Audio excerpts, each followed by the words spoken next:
General, so you talked quite a bit about the efforts to get the Iraqi police force up and running in the reclaimed territory, but can you tell us what has been done in terms of training the SDF for holding and policing territory that's claimed in Syria? What sort of training, what sort of equipment is being dedicated towards their ability to maintain security in the territory claimed in Syria once that process has been achieved?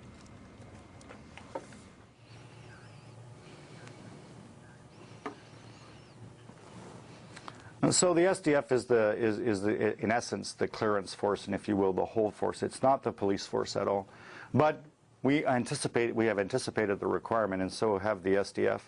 And so, for instance, in the Raqqa area, we're already starting to work on something that's called the Raqqa Internal Security Force. This will be locals that will work for the Raqqa Council, so it'll work for local governance, and it'll be ready to establish that policing function, if you will, that safety and security element. So this is about anticipating that requirement. So that's a pretty good job of prediction. It's a little bit more difficult in Syria, as you can imagine, than it is in Iraq, because we're not dealing with a government and established structures, and so we have to be a little bit inventive. But this is a great idea that the SDF has come up with, and we'll assist them in the training and preparation work for what's known as the RISF, or the Raqqa Internal Security Force.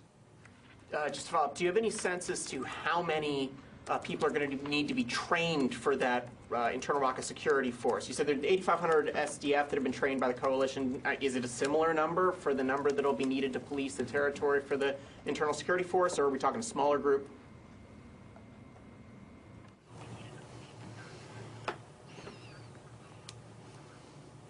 Yeah, it'll be a smaller number, and we're going to have to build this as we go, and that's something that we've learned. So the order of magnitude is certainly much smaller than the overall SDF. Think in the order of tens of hundreds is probably the best way to think of it.